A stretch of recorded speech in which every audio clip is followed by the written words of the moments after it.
Can you spit a piece of that two words? Yeah. The 2 words, United States, no love, no breaks, low brow, high stakes, crack smoke, black folks, Big Macs, fat folks, ecstasy, capsules, presidential scandals, everybody move.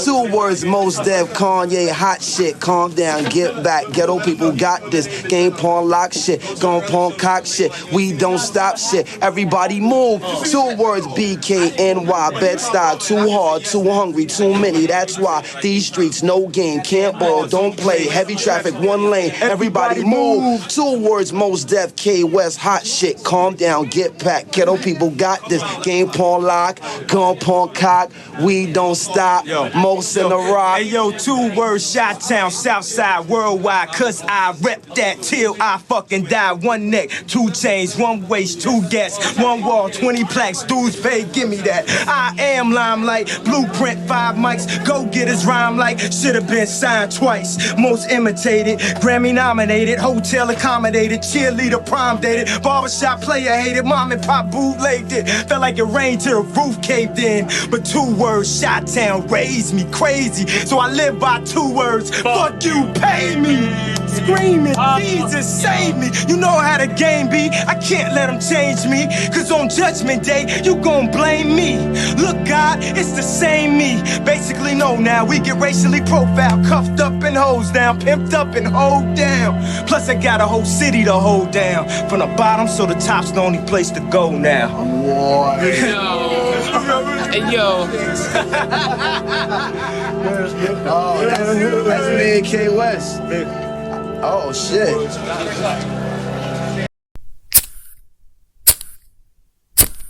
Walk certain blocks long enough and patterns begin to reveal themselves. Check cashing windows glow late into the night. Liquor stores outnumber streetlights. Pawn shops stand where banks never arrive. Meanwhile, fresh food remains a rumor. No grocery stores, no farmers markets, just fast food and corner bottles. Somehow always profitable. It's a cruel symmetry. The neighborhood itself seems engineered to shorten lives and compress possibility.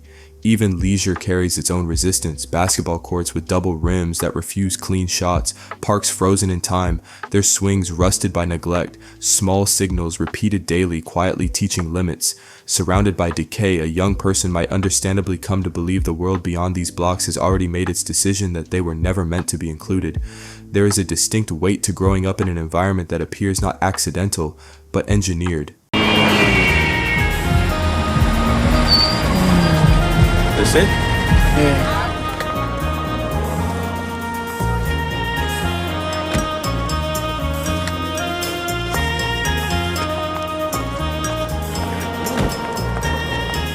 Damn! Baby got more cakes than Duncan Hines, man. Damn. Bet you buy the chip? Tell them not to worry about the interest rate. The interest rate hasn't moved 2% in 5 years. Furious Okay. Styles Finance. Talk to you later. So, how you guys think you did on the test? Alright, I guess. Most of those tests are culturally biased to begin with. The only part that's universal is the math. You boys must be hungry. I'm real surprised to see you down here. Came to see you. See how you doing. How's business going? Well, there's always business, just not always in here. So, like, what do you do, Furious? I mean, what, you help people get money for their homes or what? Well, there is no or what. That's what I do, Rick.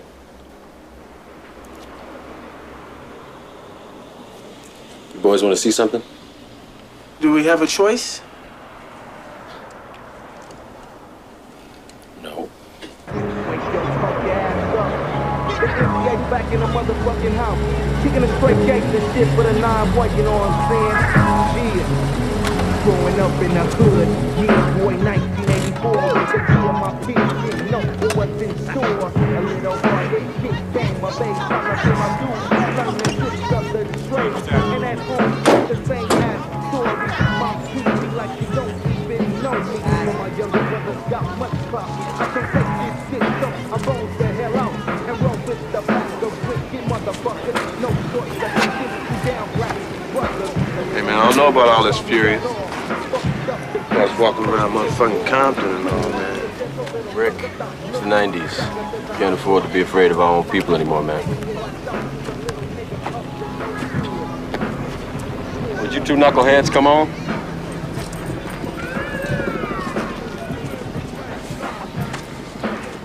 Why don't y'all take a look at that sign up there? See what it says?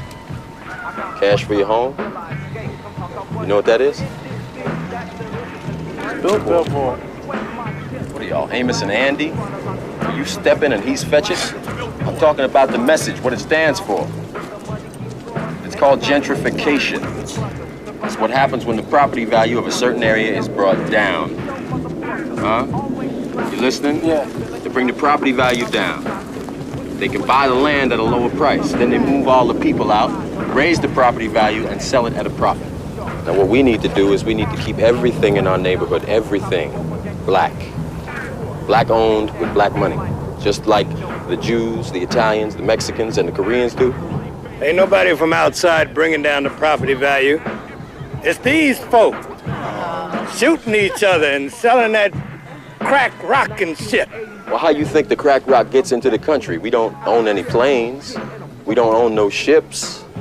But we are not the people who are flying and floating that shit in here.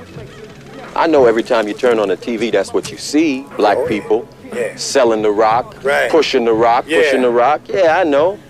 But that wasn't a problem as long as it was here. It wasn't a problem until it was in Iowa and it showed up on Wall Street where there are hardly any black people. Now, if you want to talk about guns, why is it that there's a gun shop on almost every corner in this community? Why? Tell you why. For the same reason that there's a liquor store on almost every corner in the black community. Why? They want us to kill ourselves. You go out to Beverly Hills, you don't see that shit. But they want us to kill ourselves.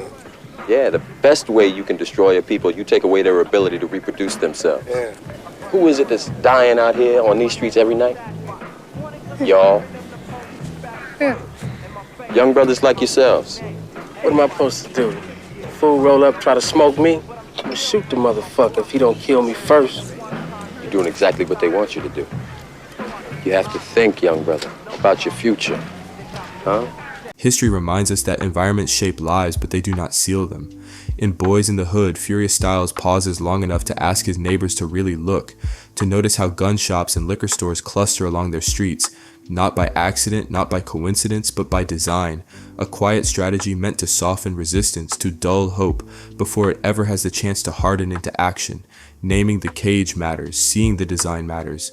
Recognition is the first fracture in the bars, but perhaps the truest key is not hidden in the streets at all, but in the fragile, defiant act of imagining a life that exists beyond them. Fuck all you hoes. Get a grip, motherfucker. Yeah, this album is dedicated to all the teachers that told me I never amount to nothing. To all the people that lived above the buildings that I was hustling from that called the police on me when I was just trying to make some money to feed my daughter. And all the niggas in the struggle, you know what I'm saying? It's all good, baby.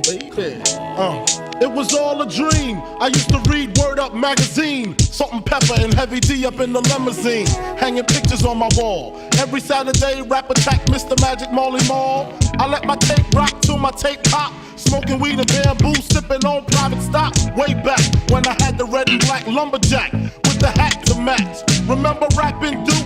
The hard, you never thought that hip-hop would take it this far. Now I'm in the limelight cause I rhyme tight. Time to get paid, blow up like the world's trade. Born sinner, the opposite of a winner. Remember when I used to eat sardines for dinner? Peace to Ron G, Brucey B, Kid Capri, Funk Master Flex, Love Bug, Star Ski.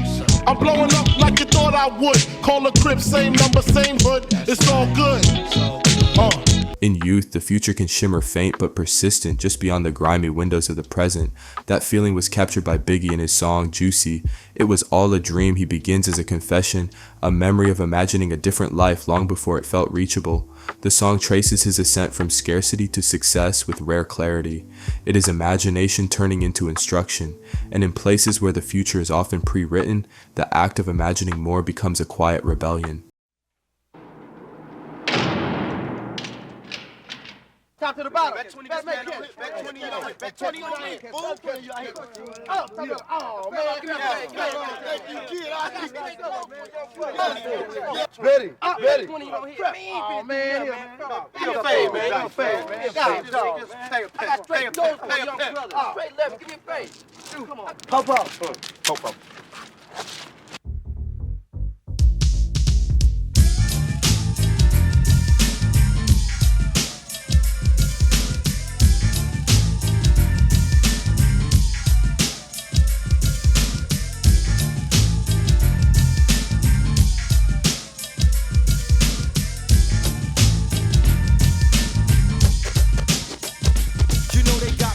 In this prison of seclusion, happiness living on the streets is a delusion. Even a smooth criminal one day must get caught. Shot up or shot down with the bullet that he bought. 9mm kicking, thinking about what the streets do to me. Cause they never taught peace in the black community. All we know is violence, do the job in silence. Walk the city streets like a rat pack of tyrants. Too many brothers daily headed for the big pen. Niggas coming out worse off than when they went in. Over the years I've done a lot of growing up. Get drunk, throwing up, cuffed up, then I said I had enough. There must be another route, way out to money and fame. I changed my name, played a different game. Tired of being trapped in this vicious cycle. If one more cop harasses me, I just might go psycho. And when I get him, I hit him with a bum rush. Only a lunatic would like to see a skull crush. Yo, if you're smart, you really let me go G. But keep me cooped up in this ghetto and catch the Uzi. They got me trapped. They can't keep the black man down. They got me trapped. Nah, they can't keep the black man down. Trapped. They can't keep the black man down. Every imagined future is not made of luxury of Bentleys or bank balances. Sometimes the dream is far simpler. Sometimes it is just the act of picturing yourself growing old. In certain neighborhoods, reaching 25 can feel less like a given and more like a victory in age some never get the chance to become.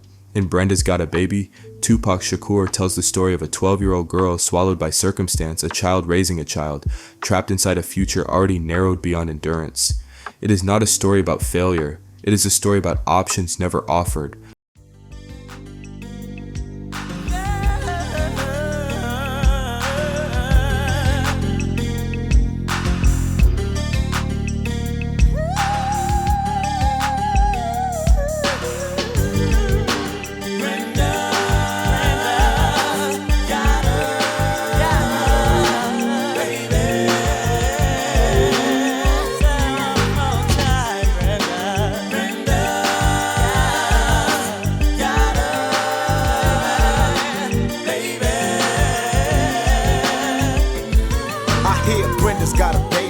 Brenda's barely got a brain. A damn shame, the girl can hardly spell her name.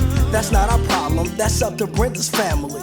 Well, let me show you how it affects our whole community. Now, Brenda really never knew her moms, and her dad was a junkie putting death into his arms. It's sad, cause I bet Brenda doesn't even know. Just cause you're in the ghetto doesn't mean you can't grow. But oh, that's a thought, my own revelation. Do whatever it takes to resist the temptation. Brenda got herself a boyfriend. Her boyfriend was a cousin, now let's watch the joy. And she tried to hide her pregnancy from a family who really didn't care to see or give a damn if she went out and had a church of kids. As long as when the check came, they got first dibs. Now Brenda's belly's getting bigger, but no one seems to notice any change in her figure. She's 12 years old and she's having a baby, in love with the molester who's sexing her crazy. And your aunt also thinks that he'll be with her forever, and dreams of a world with the two of them are together. Whatever, he left her and she had the baby solo. She had it on the bathroom floor and didn't know, so she didn't know what to throw away and what to keep. She wrapped the baby up and threw him in the trash heap. I guess she thought she'd get away, wouldn't hear the cries. She didn't realize how much the little baby had her eyes. Now the baby's in the trash heap, bawling. Mama can't help her, but it hurts to hear her calling. Brenda wants to run away. Mama say you're making me lose pay, and social work is here every day. Now Brenda's gotta make her own way. Can't go to a family, they won't let her stay. No money, no babysitter, she couldn't keep a job. She tried to sell crack, but ended up getting robbed. So now what's next? It ain't nothing left to sell. So she sees sex as a way of leaving hell. It's paying the rent, so she really can't complain. Prostitute fam. I used to be jealous of fearing to follow. I used to be jealous of fearing to follow. He was the one to follow. He was the only leader foreseeing brighter tomorrows. He would live in the gym. We was living in sorrow. Total envy of him. He made his dream become a reality, actually making it possible to swim. It's way up out of Compton with furthermore to accomplish. Graduate with honors, a sponsor of basketball scholars. It's 2004 and I'm watching them score 30. Remember vividly how them victory points had hurt me. Cause every basket was a reaction or a reminder that we was just moving backwards. The bungalow where you find us, the art of us ditching classes, headed nowhere fast. Stick my head inside the study hall, he focused on math. Years later, Black Boy Fly echoes that same quiet realization. Kendrick watches a friend earn a basketball scholarship, and in that moment understands something powerful, that escape was possible, even for a kid from Compton, that the world extended farther than the blocks they knew. These stories carry a shared truth. Before anyone ever makes it out, they must first believe there is an out to make it to. The moment a young mind imagines a future different from its present, something ignites a small, fragile spark in the dark, but imagination alone is not enough. Because when morning comes, the streets do not soften, and the daylight of the hood demands more than dreams, it demands survival. In the inner city, many learn early that today's meal outranks tomorrow's plan. Survival teaches its own priorities. Psychologists call it cognitive scarcity, a condition where living with too little consumes so much mental energy that the future begins to feel like a luxury item. When resources are scarce, attention narrows, thought collapses inward. Research shows that financial strain pulls the mind toward the present, forcing it into a kind of tunnel vision fixated on immediate needs at the expense of long-term possibility. Under constant pressure, the brain adapts, not by dreaming ahead, but by bracing for what's next. And so the choices outsiders often dismiss as short-sighted. Skipping a bill to keep the lights on, turning down an extra class to take another shift are rarely careless. They are calculated. They are rational responses to a life lived moment to moment, where tomorrow feels uncertain and today cannot be ignored. In survival mode, you're getting by day to day. There's no room to meditate, no money for therapy. The culture becomes hard and necessary for survival, but quietly corrosive to the soul. When every day feels like a battle, long-term strategy begins to sound abstract, even naive. Why plan for next year when tonight isn't guaranteed? Why save money when a rent increase could erase everything by morning? This is the psychology of scarcity. Poverty is not only the absence of money, it is the absence of mental space, a narrowing of attention so severe that the future becomes a luxury the present cannot afford. Anyone who has ever struggled with poverty knows how extremely expensive it is to be poor. Poverty charges interest on every misstep and even on restraint.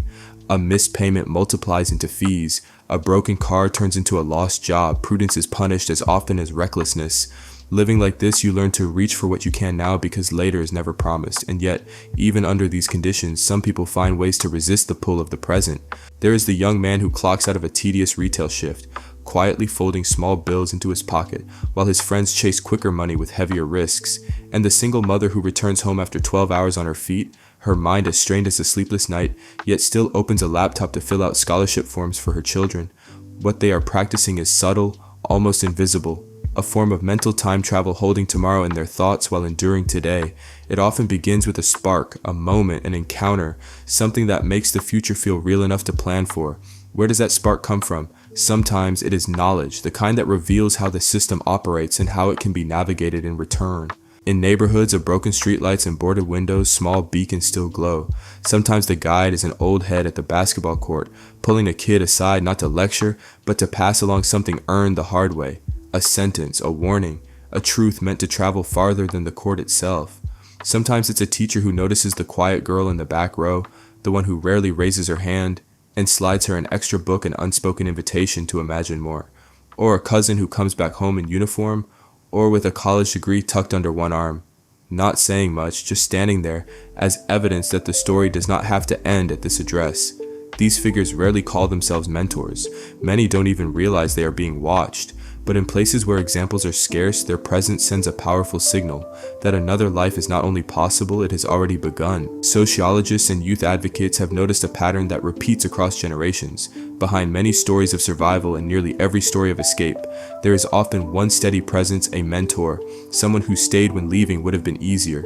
Early mentorship leaves marks that last a lifetime, shaping educational paths, social confidence, and economic stability. Quietly, consistently, mentorship emerged as one of the most powerful interventions available. Mentors stand in the space between where a young person is and where they can imagine going. They lend vision when the future feels abstract or unreachable. With guidance, the abstract slowly becomes real. Applications get completed, skills get learned, risk gives way to patience, survival makes room for strategy. Each life steadied by mentorship becomes something else as well as signal, a living proof that leaving is possible.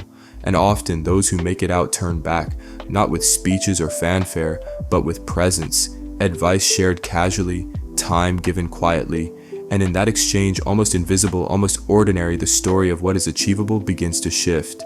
The somber truth is that not everyone makes it out. The enduring truth is that anyone can, and each young man or woman who does confirms the idea that guided us here. Before people escape places, they must escape the futures those places expect of them. In that realization lies a quiet, profound power, a mindset that becomes a map, and in that mindset, even the longest night in the hood carries the promise of dawn.